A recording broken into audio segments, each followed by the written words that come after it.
ating mga Pilipino. Alam nyo, yung congressman nyo, si Joel Chua ba yun?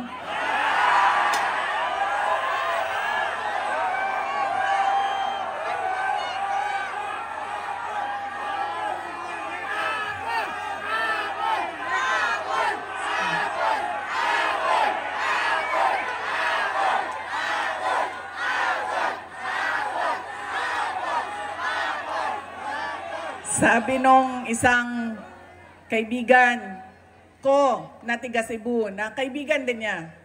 Sabi niya, pare, bakit mo naman ginaganyan si Sara? Wala naman niyang ginawa sa iyo. Sinisira mo ang pangalan. Sabi niya doon sa kaibigan namin, puta pare, hindi ko naman kilala si Sara at hindi niya ako kilala. So ano bang pakialam ko sa kanya? Utang na rin. Heto na kabayan, nagulat ang mundo dito. Sara Duterte ngayon may buwelta kay Chihuahua. Alamin natin ang mensahe niya ngayon at nandito siya ngayon sa Team Yorme Rally Campaign sa Quiapo, Manila.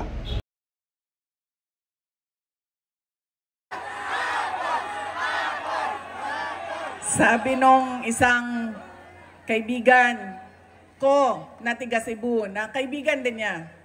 Sabi niya, pare, bakit mo naman ginaganyan si Sara? Wala naman niyang ginawa sa iyo. Sinisira mo ang pangalan. Sabi niya doon sa kaibigan namin, puta pare, hindi ko naman kilala si Sara at hindi niya ako kilala. So ano bang pakialam ko sa kanya? Utang rin.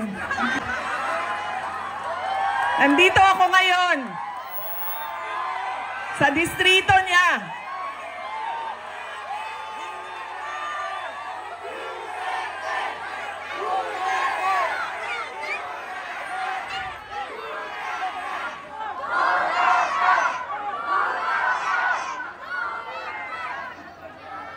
Nagpapakilala ako sa inyong lahat. Ako, si Sara Duterte. Kaya ko makipag-away sa kanal.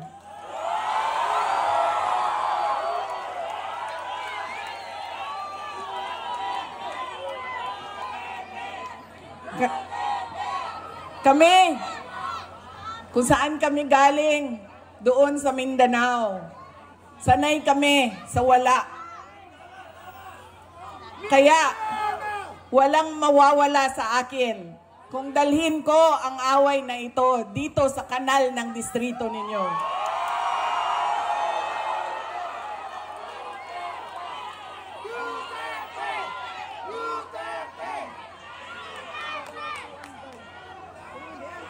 Mga sis, saan kayo galing?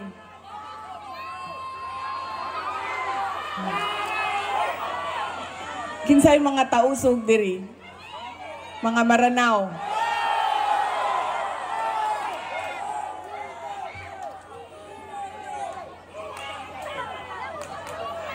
Kinsay mga Bisaya?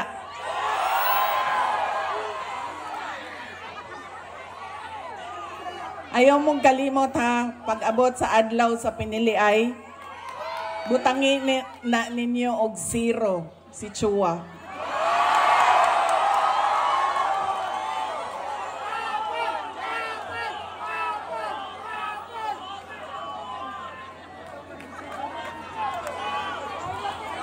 Pangalawa, sikat na apelido, pamilyang politiko, automatic ang boto natin. Pangatlong, ugali ng mga Pilipino sa pagpili ng kanilang mga leader.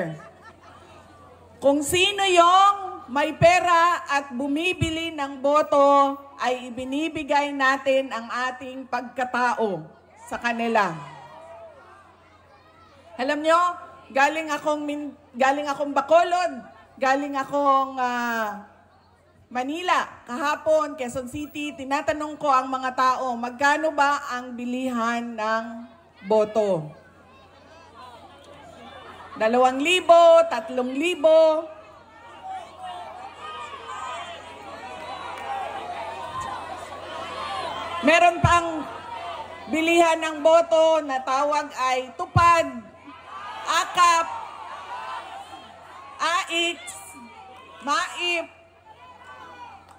ginawa ng legal ang pagbibili ng pagkatao ng mga kababayan natin. Yan ang ugali natin. Kung sino yung magbabayad, bibigay ko sa kanya ang boto niya. Tanggapin natin ang pera. Bakit hindi? Galing naman, hindi na, ibibigay ko yung buong paako sa inyo kung merong politiko nagbibigay ng pera na galing sa bulsa niya. Lahat yan, galing yan sa pondo ng gobyerno. Buwis natin yan. Tax natin yan na binabayad natin. Tanggapin nyo ang pera. Pero, pag-isipan nyo, karapat-dapat ba itong tao na ito na maging leader ng aming komunidad? Dahil, pag binibigay natin ang boto natin at hindi natin pinag-iisipan ang ating shade na pangalan, babalik na naman tayo doon sa hindi ko na kailangan ibigay ang pangako ko sa inyo habang ako ay nangangampanya dahil binayaran na kita para sa boto mo. Ano pa ba ang obligasyon ko sa iyo? Bayad ka para bumoto sa akin. So bakit pa ako magbibigay ng tama at totoong serbisyo? Kami doon sa syudad ng Davao, hindi kami naglalagay kailanman ng budget na pambili ng boto. Alam mo anong nangyayari sa Davao? Yes, ma'am. Ang mga taga-Marawi, naasa Isla Verde, naasa Boulevard, boboto sila sa umaga sa Davao City. Dahil boboto sila para sa mga Duterte. Tapos, babiyahe sila papuntang Marawi, Maguindanao, Cotabato City dahil boboto sila para sa bayaran doon. Diba? Truck-truck kayo na bumabiyahe panahon ng halalan para kumuha ng pera sa mga kapitbahay. Mga flying voters, ilang beses ko na yan sinabi sa COMELEC. Kailangan automated ang listahan ng mga tao. Dahil kung hindi ninyo ginawa yan, at hindi niyo binayometrics yan, ganyan lagi ang kultura ng ating halalan. Boboto dito, lilipad sa Bulacan, boboto doon, tatanggap. Ganyan sa amin. Hindi kami nagbibigay. Boboto sila, sa umaga, babiyahe sila, tapos boboto sila doon sa kapitbahay namin. Doon kasi may bigayan ng pera. Yan ang nangyayari sa atin. Sabi ko nga, walang problema. Kunin natin ang pera. Pero pag-isipan natin ang ating mga leader. Dahil yan ang kinabukasan. Yan ang magdadala sa atin sa tama o maling kinabukasan ng ating bayan. Alam niyo, masakit sa akin yung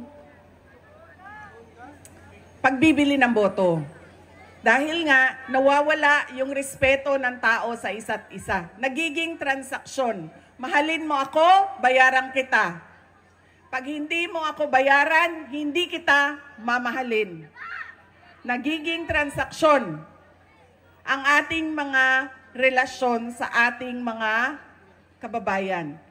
At masakit sa akin dahil sino ba at kaninong boto ba ang binibili ng mga politiko? Sa mga mayayaman ba?